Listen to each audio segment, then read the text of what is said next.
다른 사람을 멸시하는 자들에게 이 비유로 말씀하시되 두 사람이 기도하러 성전에 올라가니 하나는 바리새인이요 하나는 세리라. 바리새인은 서서 따로 기도하여 가로되 하나님이여 나는 다른 사람들 곳에 불이 간음을 하는 자들과 같이 아니하고 이 세리와도 같지 아니함을 감사하나이다. 나는 일에 2번씩 금식하고 또 소득의 11조를 드리나이다 하고 세리는 멀리 서서 감히 눈을 들어 하늘을 우러러보지도 못하고 다만 가슴을 치며 가로되 하나님이여 불쌍히 여기옵소서 나는 죄인이로소이다 하였느니라.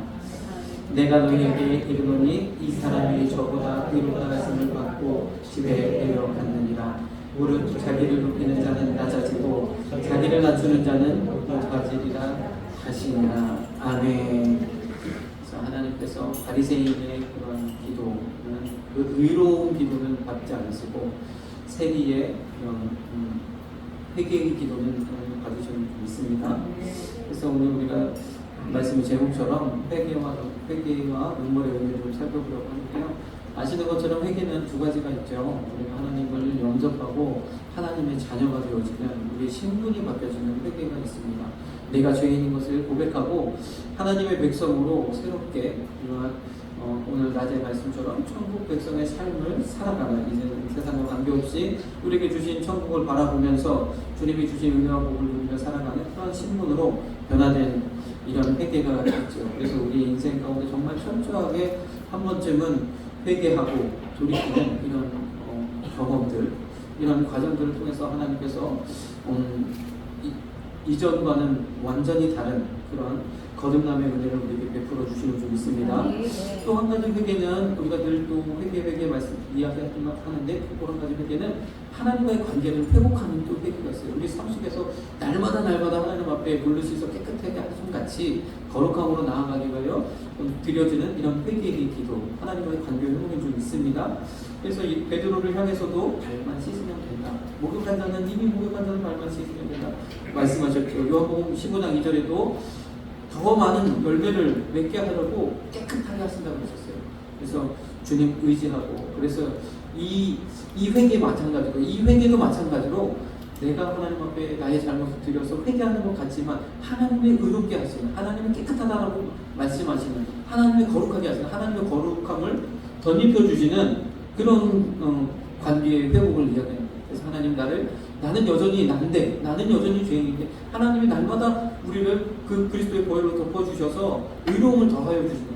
그러면 우리의 기도가 의로운 자의 기도가 되어질 것이고 하나님을 받으시고 능력 있는 그런 기도가 되어질 줄로 믿습니다. 그래서 이런 두 가지 회개가 있는데 모두 다 죄의 고백, 죄의 자백, 내 죄인임을 인정하는 것과 관계가 있죠.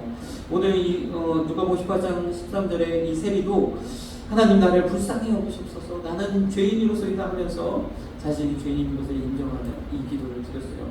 그렇죠.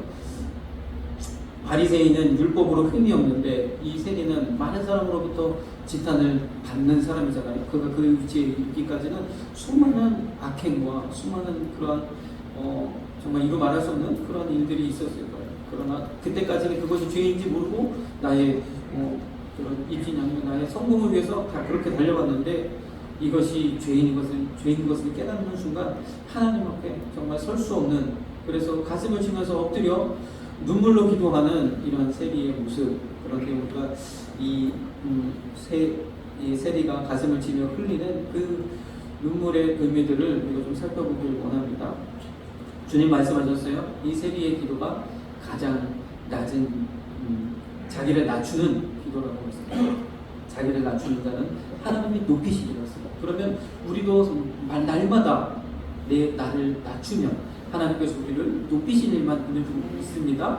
나를 낮추는 이에게 하나님이 높이시고, 내가 높은 자리에 있고 어떠한 자리에 있다 할지라도 항상 그 자리에서 하나님 앞에, 사람 앞에가 아니라 하나님 앞에 나를 낮춘다면 하나님은 우리를 더더러 높은 자리로 그렇게 세우실 줄로 믿습니다. 그래서 하나님의 섭리와 하나님의 원리인 거예요. 우리 하나님 앞에 낮아지면 낮아질수록 하나님께서 우리를 높이시는, 이것이 하나님의 원리예요. 왜 그러면 요한일서 1장 9절에도 우리 회개에 대한 말씀이잖아요. 하나님은 의로우시니, 하나님은 믿으시니 우리가 죄를 자백하면 그분은 다 사하여 주시고 깨끗하게 하실 것이다.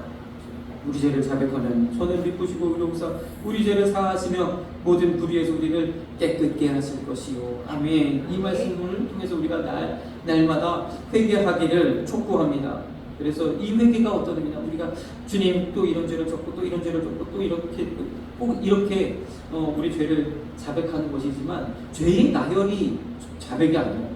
어떻게 보면 또 죄의 어떠한 것들을 드러내는 것이 꼭 회개가 아니라 회개의 중요한 원리, 회개의 중요한 그 의미를 우리가 알아야 되는 줄 믿습니다. 그래서 이 말씀의 앞뒤를 따져보면 분명하게 알 수 있죠. 1장 8절에도 만일 우리가 죄 없다 하면 그랬어요. 죄 없다 하면 스스로 다 자신을 속이는 거거든요. 우리는 다 죄인이기 때문에 성경도 이야기하고 있잖아요. 모두가 다 죄인이라고. 한 사람도 하나님 앞에서 의롭다 할 자가 없다라고 말씀하고 있는 줄 믿습니다. 만일 우리가 죄 없다 하면 스스로 속이는 것이고 10절에 보니까 만일 우리가 죄 없다 하면 하나님도 속이는 거라는 거죠. 그래서 우리는요, 내가 죄인인 것을 알아요. 근데 우리가 죄인이다, 내가 죄인이다, 어떻게 잘 실감이 안 되거나 깨달아지지 않을 때가 많다는 거죠. 이게 어떠한 모습이냐? 바로 우리가 우리의 심정이 어느덧 바리새인과 같지 않는가. 이것이 어떤 면에서는 오늘 말씀을 통해서 보겠지만 이것이 율법의 저주인 것을, 이 율법의 저주에서 우리를 속량하시려고 하는 예수님이 십자가를 지셨다는 것, 우리가 이 율법의 저주에서 벗어나야 되는 거죠. 우리를 의롭다 하는, 내가 스스로 의롭다 하는데 이렇게 쓰고 이렇게 했습니다 하는 그것에서 벗어나, 이것이 율법을 다 지키고 내가 헌금을 많이 드리고 내가 교회에 예배를 다 드리고 이것을 이야기하는 것이 아니라 우리 각자가 어느덧 하나님 앞에 내 자신을 낮추지 못하고 하나님 앞에 그냥 나의 높아진 그 모습으로 하나님 앞에 나아가는 그것, 이것이 어떻게 보면 우리의 율법의 저주일 수 있다는 거예요. 자, 오늘 이 말씀 13절에서 14절 말씀을 다시 보면 참 하나님으로부터 의롭다함을 얻는 것, 이 사람이 저보다 의롭다 하심을 받고 집에 내려갔다는 것을, 하나님으로부터 의로움을 덧입는 방법은 자기를 낮추는 것이다. 하나님. 그러면 우리가 복음의 핵심, 우리가 믿음으로 말미암아 의롭다함을 얻는, 그리고 예수님을 믿는 자에게 주시는 의로움, 예수님을 믿는 자를 의롭다 하시는 그 의로움, 이것도 마찬가지인 거죠.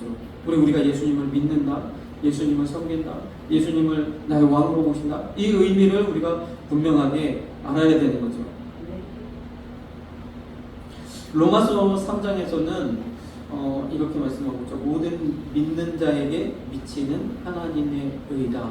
믿는 자에게 주시는 하나님의 의. 나의 힘으로는, 나의 어떤 노력으로는 내 죄를 씻을 수 없지만 하나님의 의로 말미암아 내가 의로움을 입는다는 것. 나는 여전히 나이지만 내가 예수님을 믿음으로 말미암아, 그 믿음으로 말미암아 하나님께서 예수 그리스도를 통하여 십자가를 통하여 나의 죄를 사하셨다는 그 믿음으로 말미암아 하나님은 우리에게 의로움을 덮어주신다는 거죠.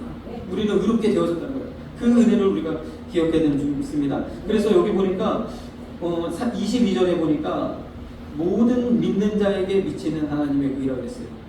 모든 믿는 자에게 미치는 하나님의 의. 믿기만 하면 누구든지 그 하나님의 의가 미친다는 거예요. 네. 왜요? 예수님이 2000년 전에 모든 사람들의 죄를 담당하시고 십자가에 죽으셨기 때문에 믿기만 하면 그 하나님의 의가 우리에게 임한다는 거예요. 네. 근데 믿지를 못해서 우리가 의로움을 덧입지 못하고 하나님 앞에 나아가지 못하는 거죠. 이 믿음의 문제라는 거죠. 그러면서 23절에는 모든 사람의 죄를 범했다. 모든 사람이 믿기만 하면 하나님의 의가 임하는데 반대로 모든 사람은 또 안타깝게도 죄인이라는 거예요.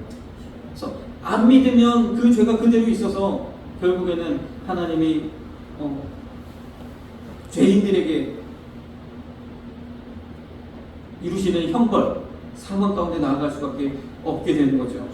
그래서 믿기만 하면 모든 믿는 자에게 미치는 하나님의 의이기 때문에 우리가 그냥 태어나자마자 우리가 죄인인 것처럼 아담과 하와 이후로부터 태어나기만 해도 우리가 죄 가운데 있을 수밖에 없는 이런 죄의 운명을 가지고 우리가 태어났는데 믿기만 하면 하나님은 이런 의로 우리를 덮어주신다고 말씀하셨는지 믿습니다. 왜요? 하나님은 의로우시기 때문에 의롭다 하신다는 거예요. 하나님은 그렇게 하시겠다는 거예요. 왜 그럴까요? 또 로마서 3장 24절에는 보니까 이것이 하나님께서 은혜로 값없이 우리에게 의롭다 하심. 그래서 뭐 신학적 용어로 칭의 그러잖아요. 의롭다 하심으로 우리를 의롭다 하심을 얻게 하셨는 줄 믿습니다. 하나님의 은혜로 값없이 주신 거예요. 그냥 믿기만 하면 주시는 거예요. 믿기만 하면 주시는 그 은혜 얼마나 큰 은혜입니까? 이 은혜를 우리가 간직하고 이 은혜 가운데 나아가야 되는 줄 믿습니다. 믿기만 하면 주시는 은혜이다 보니까 값없이 주시는 은혜이다 보니까 이 은혜를 참 실감하기가 어렵잖아요. 내가 1000번을 노력을 하고 1000번을 기도를 하고 뭐 10시간을 뭐 하고 이렇게 하면서도 하나님의 의로 그래 조금 의가 채워졌다 이렇게 한다면 뭔가 느낌이 있고 뭐 보람이 있고 그럴 텐데 그렇지 않다는 거예요. 하나님이 믿기만 하면 값없이 주시는 이 은혜, 오늘은요 이 은혜를 우리가 좀 느껴보는 시간 되기를 소망합니다. 그래서 로마서 5장 21절처럼 은혜가 왕노릇하는 삶이 되어져야 됩니다. 은혜가 이전에는 모든 사람이 죄를 범하였음에 했던 그 시기에는 죄가 왕노릇했는데, 왜냐하면 사망이 확정되었으니까 사망 안에서 죄가 왕노릇했다. 죄가 원하는 대로 죄의 길로 갈 수밖에 없었던 거예요. 사망이 확정되었기 때문에 사망 안에서 죄가 왕노릇하였는데, 이제는요 우리는 은혜가 왕노릇해야 된다라고 말씀하고 있는 줄 있습니다. 우리가 이 말씀을 전에도 한번 제가 분석해 드렸지만 한 번 더 보면, 사망 안에서 죄가 왕노릇한다 그러면 반대로 영생 안에서 의가 왕노릇하는 게 맞아요. 의가 왕노릇하야죠. 의가 의로운 길로, 우리가 영생이 확정된 자는 의로움으로 나아가는 거예요. 의로움이 왕노릇해서 의로움이 나를 주장해서 의로운 길로, 죄를 짓고 싶어서 죄를 짓지 못하는, 죄를 짓지 않게 되는 그런 상황이 되어진다라고 이야기해야 맞는데, 주님 그렇게 말씀하지 않았어요. 은혜가 왕노릇한다. 의로 말미암아, 그리스도 예수로부터 주어지는 그 의로 말미암아 은혜가 왕노릇한다. 그 은혜가 여러분들을 이끌어 가시고 그 은혜가 여러분들을 주님께로 더 가까이 나아가게 하시는 저와 여러분들 되시길 간절히 소망합니다. 그래서 우리가 이 은혜를 생각할 때마다 정말 하나님이 나를 값없이 주신 그 은혜, 값없이 주신 그 의로움, 이것에 대한 감사가 넘쳐야 되는데 우리가 참 그러지 못하는 안타까움이 있죠. 저도 그렇더라고요. 또 이런 문제는 오히려 열심히 교회를 다니고 열심히 예배에 참석하고 하면 할수록 오히려 이런 율법의 저주에 빠져들 수 있는 안타까움이 있다는 거예요. 그래서 우리가 좀 더 우리가 보겠습니다. 오늘 로마서 3장 23절의 말씀을 우리가 좀 더 보면, 모든 사람이 죄를 범했어요. 이게 모든 사람은 죄인이고 모든 사람 다 죄 가운데 있어요. 그래서 다 결과는 사망이죠. 그래서 사망에 이른다라고 하지 않고 하나님의 영광에 이르지 못한다고 했습니다. 우리가 그러면 이건 무슨 말이에요? 원래는 하나님의 영광에 이르러야 하는 존재들이 하나님의 영광에 이르지 못하는 안타까움. 그래서 하나님께서 값없이 의로움을 주셔야 하나님의 영광 가운데로 나아갈 수 있는 그런 은혜를 우리에게 베푸셨다는, 그 길을 우리에게 열어주셨다는 거죠. 그래서 그러면서 갈라디아서에서는 이 믿음, 하나님은 우리에게 은혜로 주신, 믿기만 하면 주시는 이 의로움에 대하여 이야기할 때 아브라함의 믿음을 이야기했어요. 아브라함은 우리가 성경을 통해서 너무나 잘 알고 있는, 그래서 이스라엘 백성의 어떤 그 백성들의 씨와 같죠. 시작이죠. 그러면서 동시에 우리에게는 믿음의 조상이 되는, 우리 믿음의 뿌리가 되는 아브라함을 이야기하신단 말이죠. 아브라함이 믿음에 이것을 의로 정하셨다. 이 아브라함이 믿음을 의로 하나님 정하셨다. 그러면서 우리도 7절에 믿음으로 말미암은 자들은 아브라함의 아들인 줄, 우리도 믿음으로 아브라함의 조상, 믿음으로 아브라함이 우리의 조상이 되어지는 은혜, 하나님의 택한 백성, 아브라함의 자손들은 하나님이 택한 이스라엘 백성이잖아요. 우리는 이방인이잖아요. 하지만 하나님께서 택한 백성으로 우리를, 하나님의 자녀로 우리를 맞아주시는 놀라운 은혜를 아브라함 통해서 또한 우리에게 주신다라고 말씀하고 있는지 믿습니다. 그래서 쭉 이제 말씀의 9절에 믿음으로 말미암은 자는 믿음이 있는 아브라함과 함께 복을 받느니라. 그래서 하나님께서 이 아브라함과 함께 이 믿음의 이것을 의로 정하셨다. 믿음으로 의롭게 되어지는, 믿음으로 의로움을 얻는 이 은혜를 아브라함과 함께 우리에게도 주셨다라고 말씀하고 있는 줄 믿습니다. 그래서 우리는요, 아브라함에게 주셨던 이 믿음에 이르는 이 은혜를 우리에게도 하나님 주셨어요. 자, 그러면 하나님께서 이 믿음을 설명할 때 갈라디아서를 통해서 왜 아브라함 이야기를 꺼냈느냐는 거죠. 왜 아브라함을 통해서 이 이야기를 전개하고 있느냐는 거죠. 또 성경을 통해서 성경 12장, 창세기 12장부터 아브라함 이야기가 나오잖아요. 아브라함 이야기부터 믿는 자들을 위한 하나님의 말씀이 증거되는 거죠. 모든 말씀을 믿는 자들을 위한 하나님의 말씀이지만 특별히 아브라함으로부터 주시는 그 모든 말씀, 그 이후에 기록된 모든 말씀은 특별히 우리에게 하나님의 관계를 바로 세우고 하나님이 축복하시고 은혜 내리시는 그러한 것들에 대해 말씀하고 계시는데, 좀 이 갈라디아서 16장 3절 말씀을 보면 언약에 대해서 얘기합니다. 언약에서 하나님이 아브라함을 어떻게 하셨어요? 아브라함이 하나님, 제가 갈대 우르를 떠나서 가나안 땅으로 가서 하나님께 예배하겠습니다라고 결단하지 않았어요. 그가 그렇게 한 번도 서약한 적 없어요. 하나님이 어느 순간 찾아오셔서 그에게 갈대 우르 떠나서 본토 친척 아비 집을 떠나서 내가 지시한 땅으로 가라. 그 땅이 약속의 땅, 또 가나안 땅이잖아요. 그 땅으로 가라 말씀하셨어요. 그리고 그곳에 도착했을 때, 이르렀을 때 하나님 약속해 주셨죠. 그 언약, 내 자손을 하늘의 별같이 땅의 모래알같이 큰 민족으로 삼으시고 이 땅을 너희 자손들에게 주리라 하신 이 약속을 허락하셨단 말이에요. 이 언약, 하나님이 직접 말씀하셨어요. 그렇게 언약하셨어요. 하나님이 직접 그렇게 약속하셨어요. 우리가 언제 그렇게 하겠습니다라고 결단하지 않고, 내가 언제 한 번이라도 한 적 없는데 하나님이 나타나셔서 그렇게 약속하셨는 줄 믿습니다. 아브라함 나이 75세 때 약속하셔서 더불어서 자손이 없을 때, 자식이 없을 때, 자식을 얻을 그런 이제 소망을 다 잃어버렸을 때에 하나님 그렇게 약속하셨어요. 그 은혜를 그에게 허락하셨죠. 자, 그래서 결국에는 이 언약의 백성, 아브라함은 언약의 백성이잖아요. 우리도 이처럼 언약의 백성이 좀 있습니다. 내가 언제 한 번이라도 하나님 앞에 하나님 내가 이렇게 하겠습니다라고 하지 않았는데 하나님 우리 만나주고 하나님이 이런 의를 우리에게 더하여 주셨다는 거예요. 그것이 하나님이 우리에게 베푸신 은혜인 줄 믿습니다. 여러분들이 한번 생각해 보십시오. 하나님, 이 세상의 모든 종교는 그런 내가 이렇게 하겠습니다 하는 종교, 내가 서원하는, 내가 소약하는, 내가 어떤 신들에 대하여 이렇게 하겠다라고 하는, 그래서 이것을 정말 잘 지키고 하는 사람들이 어떤 그 사제가 되고 이렇게 되는 거잖아요. 그래서 모든 종교는 그래요. 모든 종교는 그런데 우리 기독교는 다르다. 기회가 되면 좀 더 설명을 드리고 싶지만 오늘 시간이 많이 돼서, 자, 그러면 하나님의 우리를요, 이 언약을 통해서 우리가 그래서 신약성경에 예수님이 우리로 하여금 맹세하지 마라고 말씀하십니다. 네가 그렇게 안 해도 돼.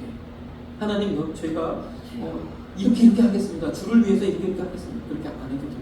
하나님이 그렇게 하실 줄로 믿습니다. 우리가 은혜 안에만 있으면 이스라엘 백성이 예루살렘 교회에서 정말로 은혜 가운데 있을 때 활발한 바람이 불어요. 많은 사람들이 죽임을 당하고 여러 차례 환란의 바람이 불 때 그때 어떻게 했어요? 담담하게 그냥 그 죽음의 자리로 나아갈 필요는 없어요. 그러나 그 죽음의 자리에 이르렀을 때에 담담하게 하나님께 찬양 드리면서 영광 드리면서 담담하게 맞아들이는 그 은혜, 하나님의 은혜에 감사해서 내게 주어진 상황 가운데 하나님께 순종하며 나아가는 그 은혜, 그 은혜를 우리가 누려야 할 줄 믿습니다. 그래서 자백은 우리가 우리 입으로 우리의 죄인됨을 고백하는 거잖아요. 우리의 죄인됨을 고백하는 것. 그래서 모든 혀가 하나님께 자백하리라. 요 말씀의 원문 인용된 원문 말씀이 이사야 45장 23절의 말씀인데, 나의 입에서 의로운 말이 나갔은즉 돌아오지 아니하리니 내게 모든 무릎이 꿇겠고 모든 혀가 맹약하리라. 이렇게 써요. 모든 약속하리라. 나의 입에서 의로운 말이 나갔은즉 그냥 돌아오지 않고 우리의 입술을 통해서 다시 돌아오겠다라는 거예요. 그래서 이스라엘 자손은 다 여호와로 의롭다함을 얻고 자랑하리라. 이렇게 하셨어요. 그러면 이것은 무슨 말이에요? 내 입으로 하나님의 의로움을 나타내게 하시겠다. 우리가 나를 낮출 때, 우리가 죄인됨을 고백할 때에 하나님의 의로움이 드러나서 내 의로움이 아니라 하나님의 의로움으로 우리가 하나님 앞에 나아갈 수 있다는 그 고백을 하나님이 원하신다는 거죠. 그렇게 할 때에 하나님이 높이 받으시고 하나님의 영광 받으시는 줄 믿습니다. 그런데 대부분은 어떻게 됩니까? 대부분은 자기의 의를 드러내게 되는 거예요. 모든 상황에서 내가 죄를 안 지으면 안 지을수록, 이상하게도 아이러니하게 죄를 안 지으면 안 지을수록 거룩해지는 것이 아니라 자기 의가 높아져서 율법의 저주에 빠져버리는 거죠. 바리새인들이 분명하게 역사 가운데도 보여주셨잖아요. 자기를 의롭다고 믿고 다른 사람을 멸시하는 자들에게 이 비유로 말씀하셔서 이렇게 하셨습니다. 우리가 바리새인같이 꼭 그렇다는 것은 아니지만 우리도 생각해 볼 수 있어요. 우리가 내가 내 자신을 낮추고 하나님의 의로움을 나타낼 때 하나님 영광 받으시고 그 의로움이 내게 덧입혀져서 나도 또한 의로운 자로 하나님 받으시고 하나님 영광 받으실 텐데, 우리는요 하나님 앞에 날마다 어떠한 모습으로 나아갑니까? 자기를 의롭다고 믿고 나아가는 것은 아닌지 생각해 보아야 된다는 거죠. 그래서 이것이 바로 율법의 저주예요. 이 세상의 모든 사람들은 어떠한 종교 가운데 있어도 이 율법의 저주에서 자유로울 수 없어요. 그러나 이 율법의 저주를 끊을 수 있는 방법은 예수 그리스도의 십자가의 은혜밖에 없어요. 우리가 그 은혜 가운데 나아갈 때, 그 은혜 앞에서 내 자신을 낮출 때 우리는 이런 율법의 저주에서 자유로워지는 줄 믿습니다. 그래서 이 세리와 같이 가슴을 치며 나는 죄인입니다, 나는 부족합니다, 나는 연약합니다 라고 나 자신을 낮추고 하나님의 의로움 때문에 내 자신으로는 우리는 천국 갈 수 없고, 내 의로움으로는, 나의 행위로는 절대로 하나님 앞에 내가 나아갈 수 없고, 예수님의 그 보혈밖에는 방법이 없습니다 라고 고백하는 그 고백이 필요한 줄 믿습니다. 예수님을 한번 생각해 보십시오. 예수님이 겟세마네 기도에서 정말 땀방울이 핏방울이 되도록 기도했어요. 한절하게 기도했어요. 그래서 우리는, 저도 생각할 때 예수님 기도할 때 그 앞에 다가올 그 십자가의 고통이 얼마나 크면 그런 대처로운 마음으로 우리는 생각하게 되잖아요. 예수님이 기도할 때 간절히 기도했을 때 할 수만 있다면 이 잔을 내게서 지나가게 해달라고, 그러나 나의 뜻대로 나오시면 아버지 원대로 하게 해달라고, 주님이 그렇게 간절히 기도하면서 땀방울이 핏방울이 되도록 간절히 기도하는 기도의 또 한 측면은 어떤 것일까? 히브리서 5장 10절에는 이 기도에 대해서, 예수님의 이 겟세마네 기도에 대해서 심한 통곡과 눈물로 간구와 소원을 올렸다고 했어요. 우리도 사실 이래야 되는 거죠. 우리도 사실 예배 때마다, 물론 날마다 우리가 회개하고 눈물 흘리고 이럴 필요는 없지만, 항상 예배할 때나 기도할 때나 어떤 것을 주님 만날 때는 이러한 마음과 감정으로 나아가야 되는 줄 믿습니다. 심한 통곡과 눈물로 간구와 소원을 올렸는데 왜 그랬을까요? 주님이 십자가를 앞두고, 그렇죠? 주님의 연약함, 주님이 완전한 인간으로 이 땅에 오셨기 때문에 연약함이 있는 거죠. 내가 하나님의 뜻을 알고 이것을 당당히 십자가를 지고 이 모든 인류의 죄를 사해야 되는데 그 일을 앞두고 연약함이 있으니까 심한 눈물과 간구로 호소하게 되셨는 줄 믿습니다. 우리도 그래야 된다. 이와 더 비슷하게 또 한 가지를 우리가 볼 수 있는 것은 베드로의 눈물이에요. 어떤 거냐면, 베드로는요 주님 앞에서 주님이 이 십자가의 일을 말씀하실 때 절대로 그런 일이 있으면 안 됩니다. 제가 죽으면 죽었기 주님이 꼭 그런 일이 없도록 하겠습니다. 그리고 저는 절대로 주님을 부인하지 않을 겁니다 라고 장담했던 베드로입니다. 그때 주님 뭐라고 말씀하셨어요? 네가 다 굴기 전에 3번 나를 부인하리라. 이 베드로는요 여러 가지로 성질도 급하고 막 항상 예수님이 항상 수제사처럼 데리고 다니셨고 모든 일에서 항상 함께 했어요. 칭찬도 많이 받았고 또 책망도 받고 참 여러 가지 주님 앞에서 많은 훈련을 받았던 베드로입니다. 정말로 주님 앞에 주님이 그러한 로마의 대제사장의 그 군중들에게 끌려가는 그런 일은 없도록 하겠다라고 열심히 했어요. 왜냐하면 베드로는 열심 당원 중에 하나였거든요. 자기 힘으로 이 나라의 독립을 이뤄보겠다는 그러한 당원 중에 하나였거든요. 그런 마음이 충분하게 있었어요. 그런 열심은 누구보다도 뒤처지지 않는 베드로였죠. 이 마음은 정말로 베드로의 마음이었는지 믿습니다. 이거 있죠. 이 말씀이죠. 마가복음 14장에 있는 정말로 이 마음이 베드로의 마음이었어요. 그러나 베드로는 주님이 포박당하여서 십자가 현장에 끌려가는 그 순간에 멀찍이 쫓아갈 수 없었어요. 근데 우리가 생각해 볼 때는 베드로가 멀찍이 쫓아가니까 베드로가 좀 당당하게 갔으면 좋았을 텐데 왜 저렇게 가다가 결국에는 부인했을까 이런 생각이 들잖아요. 그런데 베드로쯤 되니까 멀찍이라도 쫓아가는 거예요. 어떻게 생각해 보면 다른 제자들은 다 도망갔습니다. 그 순간에 무서워서 심지어는 가지고 있던 두르고 있던 이불도 다 버리고 벗은 몸으로 도망쳤다 그랬어요. 정말로 정말 그렇게 3년 6개월 가르쳤고 막 다 그렇게 도망쳤는데 베드로는 그래도 의리가 있어서 멀찍이라도 주님 저기 가시면 안 되는데 어떻게 하세요 하면서 멀찍이라도 따라갔어요. 그런데 어떻게 됐습니까? 야속하게도 그 자리에서 베드로를 알아보는 사람 3번이나 알아보니까 3번째는 어떻게 저주하면서 모른다고 했습니다. 저주하면서 예수님. 그리고 나서 곧바로 닭이 울었어요. 베드로는요 그 닭 울음 소리에 예수님의 말이 생각나고 엉엉 울었다는 겁니다. 마태복음 26장 75절에는 심히 좀 울었다. 이 눈물을 한번 생각해 보십시오.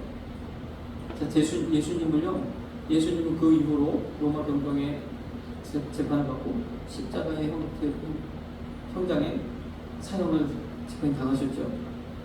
그 십자가에 보낼 수밖에 없는 연약한 눈물, 예수님이 십자가의 길로 보낼 수밖에 없는 연약한 눈물, 이것이 결국 우리의 마음입니다. 우리도 아무리 우리가 발버둥치고 노력을 하고 열심히 해도 예수님 십자가를 지셨어야 됩니다. 우리가 이 자리에 있는 베드로라 할지라도 우리는 그렇게 열심으로 주를 따른다 할지라도 이렇게 될 수밖에 없는 존재가 우리라는 거예요. 생각나서 심했고 이 눈물 참 그래서 이 눈물의 의미를 우리가 온전히 깨달으면 우리의 연약함을 항상 구할 수밖에 없는 줄 믿습니다.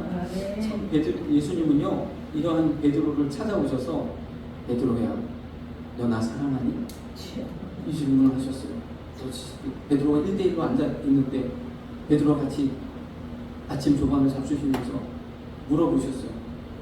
한 번만 물어보면 예수님, 주님 내가 주님 사랑하고 주님 너무 더 잘 아시지 않습니까? 당당하게 때문에 또 물어보셨어요. 베드로야 너 나 사랑하니? 네 주님 물론이죠. 또 물어보셨어요. 베드로야 너 나 사랑하니? 3번을 물어보셨어요. 이 의미는요 베드로가 잘 알 줄로 믿습니다. 베드로는요 평생을 이 눈물의 의미, 이 연약함의 의미를 가슴에 새기고 주님 앞에 나아가실 줄 믿습니다. 그러한 베드로에게 성령의 임하니까 어떻게 됐어요? 이 눈물은 각성하는 눈물이 됐어요. 놀라운 전도자로 하나님 세우시는 완전히 불안무식했던 글도 잘 몰라서 성경을 베드로전서 2개 남겼는데 그나마 또 마가가 대피라 베드로전서거든요. 많은 일을 했지만 성경을 못 남겼어요. 그렇게 불안무식했던 베드로지만 놀랍게 하나님 사용하셨는 줄 믿습니다. 이것이 바로 우리에게 주신 하나님의 은혜입니다. 그래서 단순히 우리가 죄를 나약하는 것이 아니라 나의 연약함을 우리가 뼈저리게 고백하고 하나님의 의로움 아니면 우리가 살 수 없습니다라고 고백할 때에 하나님께서 우리의 그러한 이 은혜를 그 고백을 하나님 받으시고 우리를 높이시며 하나님의 놀라운 자리로 우리 나아가게 하실 줄로 믿습니다. 저도 마찬가지고 여러분의 삶 가운데서도 이 놀라운 은혜가 함께 하시길 간절히 소망합니다. 우리 함께 우리 한번 통성으로 기도하고 축도로 한번 마치도록 하겠습니다. 우리 함께 좀